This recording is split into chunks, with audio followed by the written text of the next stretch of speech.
Vou aprender a ler pra ensinar meus camaradas. Vou aprender a ler pra ensinar meus camaradas. Aprender a ler. E já estamos aqui para começar a conversa sobre impactos ambientais. Alô Piauí, alô Maranhão, alô Bahia, alô Sergipe, alô Nordeste, alô Brasil, alô mundo.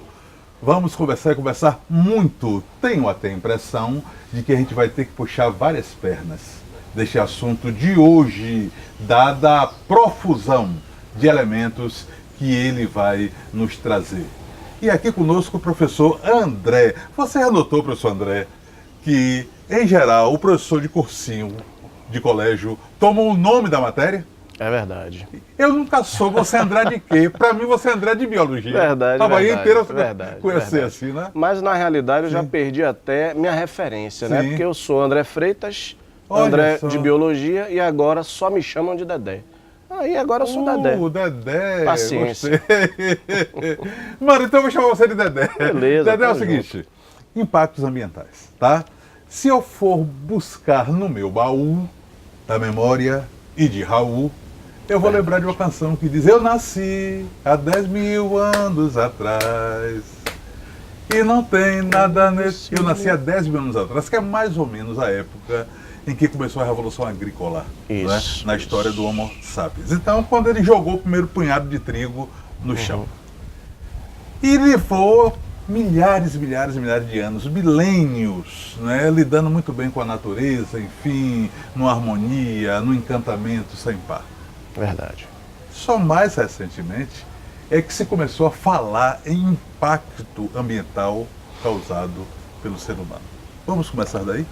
Vamos sim, né? A partir da Revolução Industrial, quando os homens começaram a se utilizar dos recursos da natureza, como o próprio carvão, para movimentar as máquinas a vapor, né? As invenções de Watt, né? A partir daí, nós começamos a lançar refugos na natureza que causam impactos até hoje, né? Porque a emissão desses gases, principalmente o CO2, na atmosfera, cria uma espécie de tela, digamos assim, opaca, que não permite o retorno para o espaço da radiação infravermelha, né? Então, quer dizer, essa radiação infravermelha ela se acumula e amplifica o efeito estufa, né? A partir daí é que a gente vai ter aquele fenômeno do aquecimento global que nos aflige desde então, né?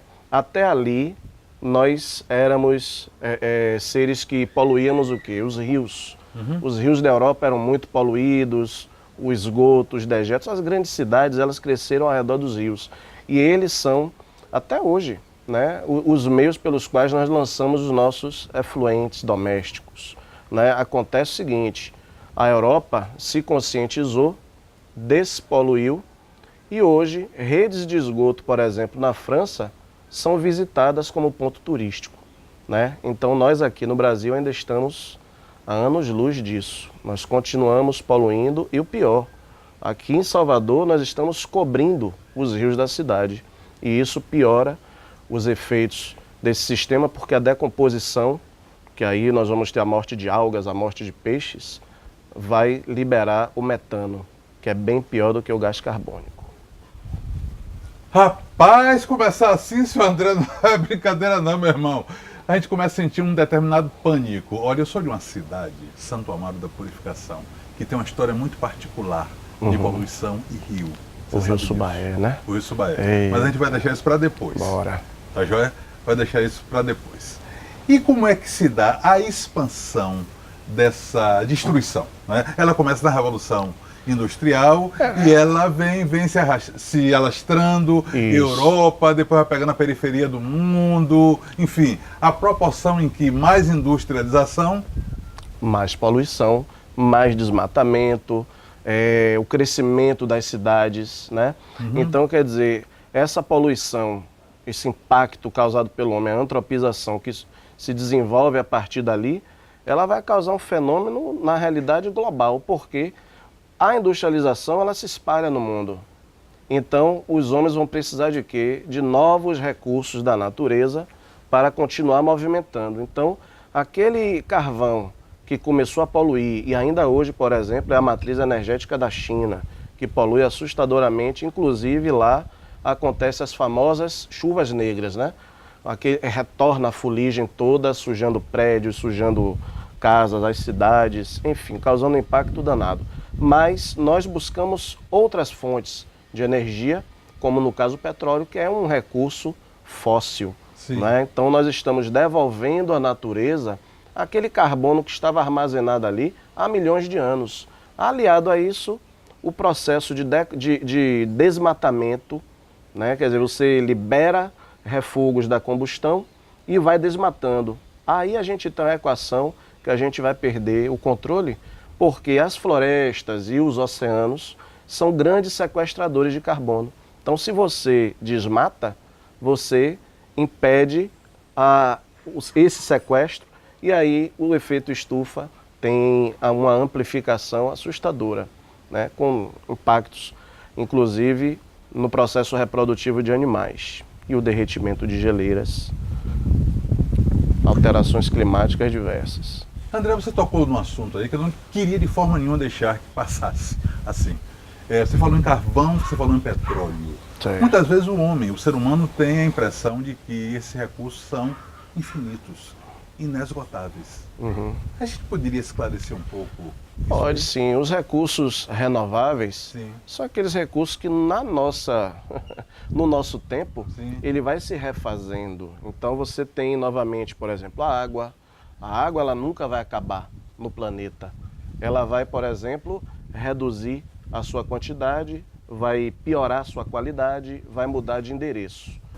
De certa forma, conhecimento, mas conhecimento preocupante. Daqui a pouco a gente vai continuar, porque eu vou chamar agora o nosso primeiro quadro. Aquele quadro que chama a sua atenção para o fato de que, se está na TV, nas redes sociais, nos jornais, fatalmente vai estar na prova do Enem ou do vestibular. Tá na mídia, tá na prova. Com Bárbara Bela. Vamos ver.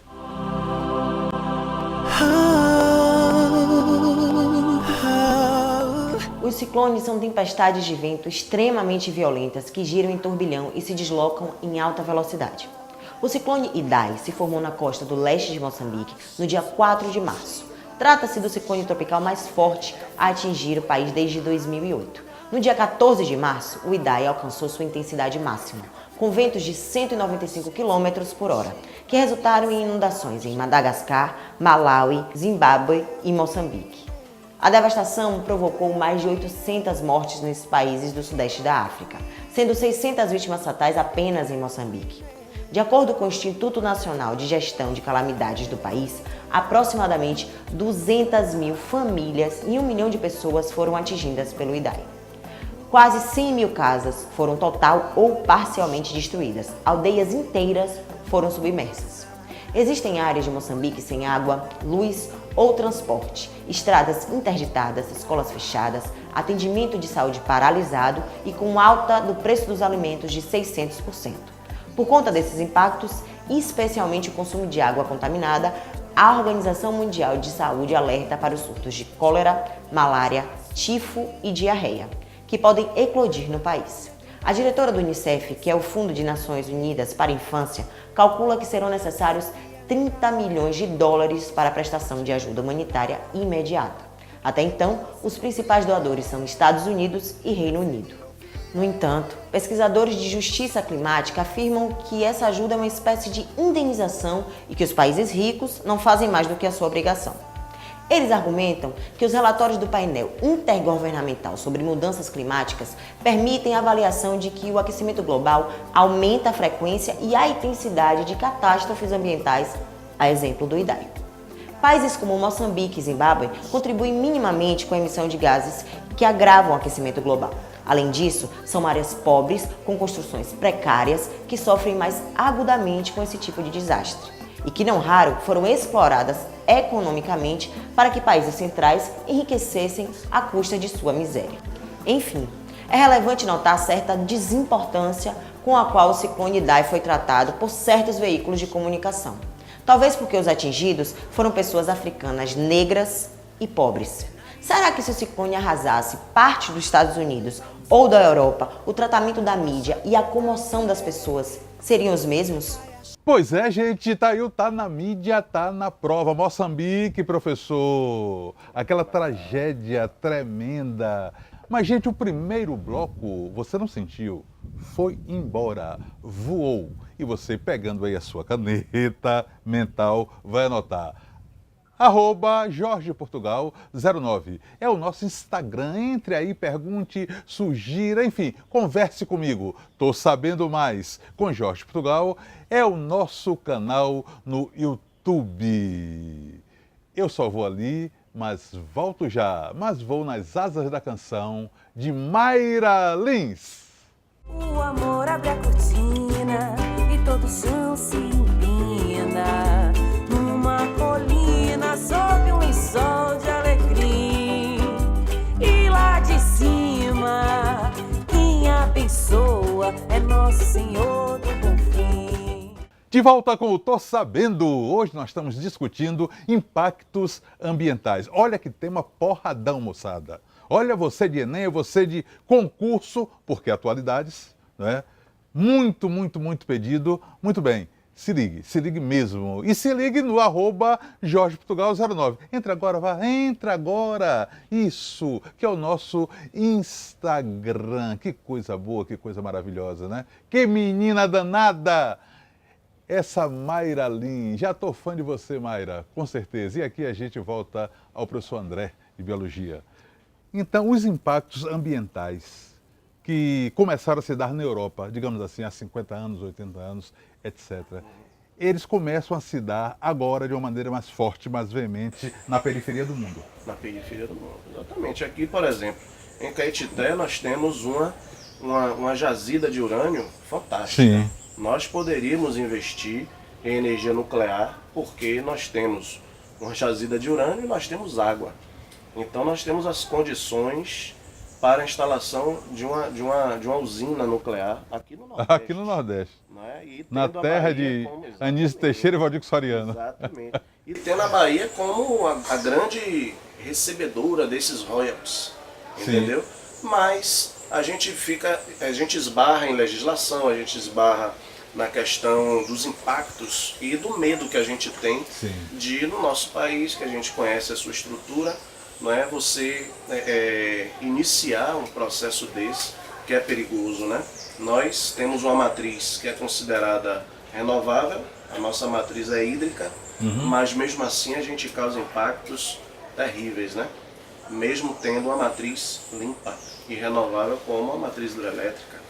Uma hidrelétrica, muitas vezes, para ser montada, ela mexe com o meio ambiente de uma maneira violenta. Mexe demais porque há um desmatamento, Sim. você represa um rio. Então, para você represar um rio, vai haver um alagamento de grandes extensões. Então, esses impactos provocados pela instalação de usinas hidrelétricas, o represamento, destruição de habitats, destruição de nichos ecológicos, transferência de cidades aqui no Nordeste, por exemplo, nós temos o caso de Glória, que hoje é Nova Glória, né? Foi coberta pelas águas do Rio São Francisco. Petrolândia, em Pernambuco, também foi coberta, hoje existe lá Nova Petrolândia, né? Tudo isso gera um impacto enorme, fora que o represamento barra algas que se proliferam, cobrem a passagem da luz do sol, atrapalhando a atividade fotossintética de algas e comprometendo toda uma cadeia alimentar existente ali, né? Então, aquele pessoal que vive da pesca também é prejudicado em decorrência desse processo de instalação de usinas aqui. Beleza, meu irmão, beleza. Gente, olha só, papo bom, papo gostoso. Quem sabe explica e você entende. Mas eu vou chamar o nosso próximo quadro. Recebendo o Jorge. Olho na tela.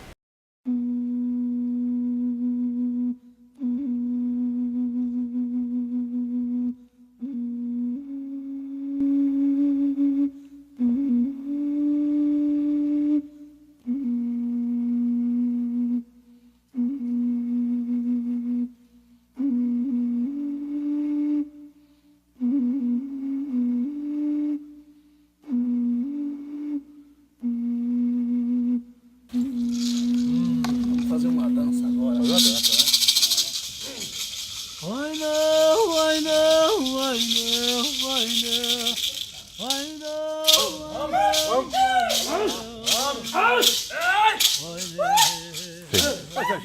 Estamos aqui ao lado do compositor, do artista, do xamã, entendeu? Do comunicador, do indígena, sobretudo, o Haikai.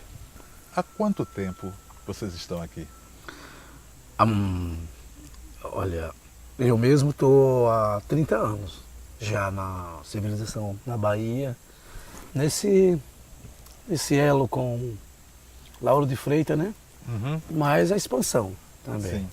Uns 30 anos. Agora, na reserva, nós estamos fechando o círculo agora em 20 anos, 22 anos. Daí por diante a gente viemos com a aprimoração da educação. Por exemplo, com a própria linguagem que eu estou falando, já faz parte desse exercício, porque falar essa língua é colocar pensamento em situações de exigência. Falar na minha língua é algo que, enquanto tem uma árvore, como você estava falando, se tem uma árvore ali, se tem um pássaro ali, para nós é o contrário. Tudo isso faz parte do nosso cenário, está conversando com a gente. Com certeza. Então isso é uma coisa que a gente não tem como perder.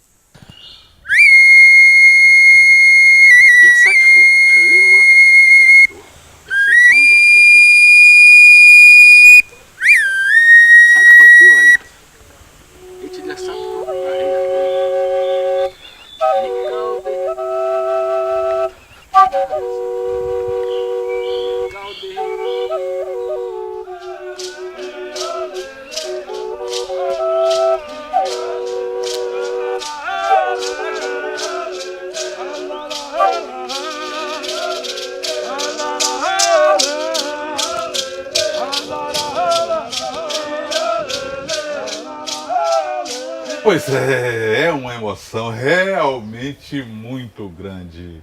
É uma honra ser recebido por essa grande, grande figura da nossa educação, da nossa cultura, da nossa poesia. Beleza? E a gente retoma a nossa conversa aqui com o professor André de Biologia, Impactos Ambientais. Você me falou sobre as hidrelétricas e toda a balbúrdia, digamos, a tormenta que ela causa uma vez instalada. Isso. Mas não é a única matriz. Essa é a nossa principal matriz. Mas nós estamos já, pouco a pouco, mudando de matriz, porque, se não me engano, nós temos ventos favoráveis e sol à vontade. Aqui o que não falta é isso, né? Para nossa sorte, e a Bahia está na frente, né? Aqui em Camaçari, no polo, nós temos uma indústria que fabrica os aerogeradores de energia, aquelas pás, né? Dos moinhos. Dos moinhos, né? Isso, tá na moda. Aqueles agora, moinhos, né? que a gente só conhecia de Don Quixote. Don Quixote, exatamente. Né? Então ali a gente tem, na região de Tapetinga, próprio Caetité, a instalação aqui na Bahia de grandes parques eólicos, né? Mais para cima, digamos assim, no Nordeste, nós temos a região do Ceará, Fortaleza, Mossoró, que também tem grandes parques eólicos, mas que também causam problemas. Sim. Porque a movimentação daquelas hélices, ela gera um infrassom, que não é audível para nós, mas para muitos animais é. E isso acaba comprometendo o quê? A rota de aves migratórias. Né? Então as aves, elas mudam o seu curso, algumas se chocam com as hélices. Né? Então toda fonte de energia, ela, quando vai sendo trabalhada, transformada, ela gera algum tipo de impacto. As eólicas causam esse fenômeno. Rapaz, que coisa, né? Quer dizer então que não tem movimento impune do ser humano? Não tem. A antropização, a nossa pegada ecológica, é uma pegada deletéria. Quando a gente vê um movimento positivo, geralmente é porque nós já comprometemos algo. Né? Então a criação de um parque nacional, né? A criação de uma zona de proteção ambiental, Tudo isso acontece porque o homem já chegou desmatando, já chegou explorando de uma forma extremamente deletéria. Rapaz, o meu inconsciente tá ficando com saudade da época que eu era caçador-coletor. Andava pelo mundo, não parava em lugar nenhum, pegava uma fruta, tomava um banho de rio, um peixe, e a natureza ia ficando contente. Várias, Jorge. Tem aí a energia maremotriz, né? A gente usa o movimento das marés, né? Também causa impactos. Não tem para onde correr, a energia solar é bastante cara. Beleza, meu querido. Ô, gente! Bom, não é? Bom. Lembrando, @JorgePortugal09. Tô sabendo mais com Jorge Portugal. Foi embora também o segundo bloco. E a gente vai para o terceiro e último bloco, onde eu quero puxar aqui com o André a conversa sobre a poluição, o impacto ambiental da minha cidade, Santo Amaro da Purificação. Só vou ali, mas volto já, mas só vou com Mayra Lins. Olho na tela. Aí foi que eu sambei comadre. Aí foi que eu sambei compadre. Aí foi que eu sambei. Aí foi que eu sambei. Aí foi que eu sambei. Aí foi que eu sambei compadre.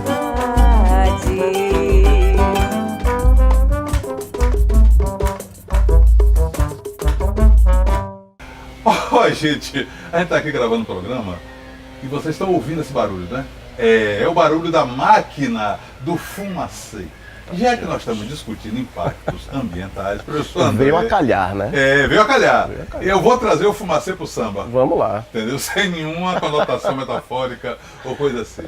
Muito bem, nós estamos aqui num condomínio, entendeu? Que naturalmente foi construído num lugar em que havia árvores, não é? Em que havia uma determinada mata. E de repente nós estamos precisando do fumacê porque é uma infestação de mosquitos, não sei o que, parará. Acontece que quem estava aqui era um mosquito antes, né? E agora a gente está querendo matar o mosquito com o fumacê, porque a gente acha que o mosquito está nos incomodando. Nós é que chegamos aqui para incomodar o mosquito. Exatamente. Você concorda? Concordo, né? É mais um impacto que nós causamos, né? E no caso aí do veneno, tem ainda um agravante, porque na realidade o veneno, acho que esse pessoal filou aula de biologia e esqueceu que quando você lança um veneno no ambiente, você cria uma pressão seletiva. E Darwin é genial, né? Você vai selecionar os organismos mais resistentes. E daqui a pouco mosquitos muito mais malhados, etc. Mais veneno, mais agrotóxicos, né? Levando aí para questão das lavouras e plantações. Então esse veneno aí, ele vai amenizar o problema, mas logo depois nós vamos ter insetos cada vez mais resistentes, né? Então aí o problema vai somente se agravar. Ok, e a gente vai aqui, entendeu?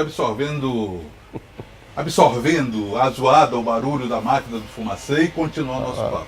Santa Amaro. Vamos lá. A minha cidade já ostentou o título da cidade, entendeu? Que tinha o rio com o maior índice de poluição de cádmio e chumbo do planeta. Caetano chegou a compor uma canção que todo mundo canta, purificar o Subaé, mandar os malditos embora.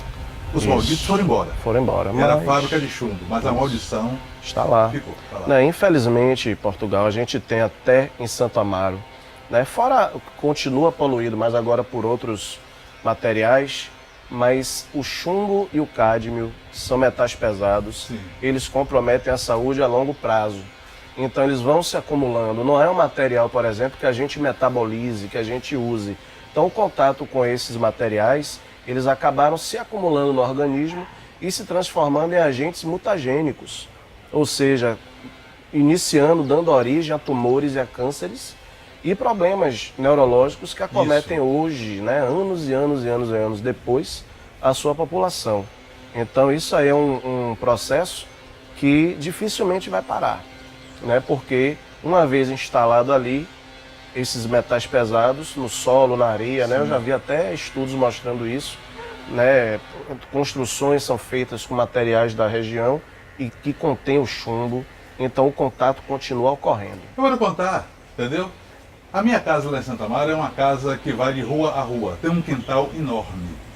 Quando chovia, e o solo é massapê, né, para poder diminuir a consistência do massapê, todo mundo, não era só ele não, entendeu? Meu pai então conseguia umas caçambas de escória, Sim. entendeu? Para aterrar. Isso. Não sabíamos, né, Ninguém dessa sabia questão. disso. Quer dizer, com o tempo isso aí recebe chuva, lençol freático. Aí as pessoas fazem o velho poço artesiano, É. ingerem essa água poluída, incorporam esses materiais e, anos depois, vão sofrer as consequências com a saúde. Verdade. E não temos estrutura para solucionar isso aí. Puxa vida, rapaz.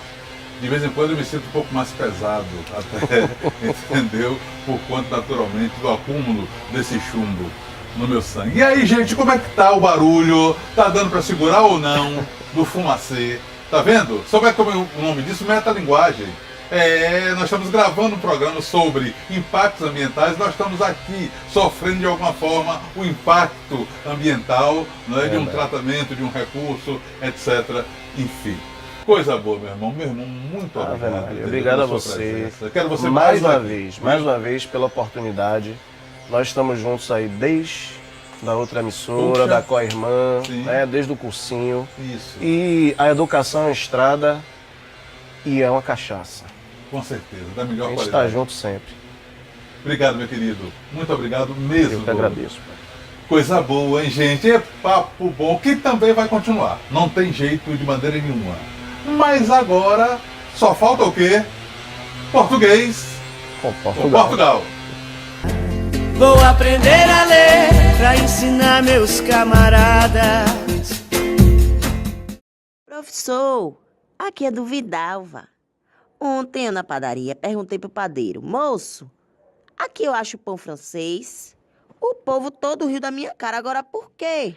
Dona Vidalva, na verdade, deram risada de você porque você ou a senhora cometeu um cacófato. O que é cacófato, professor?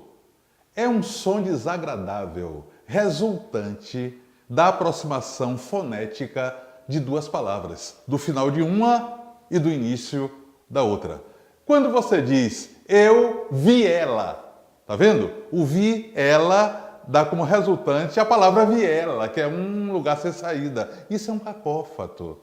A senhora falou, será que acha o pão francês? Lá ele, Dona Vidalva. Será que acha o pão francês aqui? Não sei se nessa padaria tem esse tipo de gente, mas o acho pão, tá vendo? Terminou criando um cacófato. Eu tinha um amigo, um advogado, que ele gostava muito de falar de forma esmerada. E ele usava uma expressão, a vida como eu a concebo é uma coisa boa. Um belo dia, um outro advogado, né, já impaciente de ouvir demais essa expressão, disse, meu amigo, é o seguinte, você pode comer a vida com ketchup, com mostarda, com o que você quiser, mas comer a vida com sebo é intragável. A vida como a concebo. Notou o cacófato? Então não cometa. Joia? Dona do Vidalva, você já sabe, aqui na Bahia, português é com Portugal.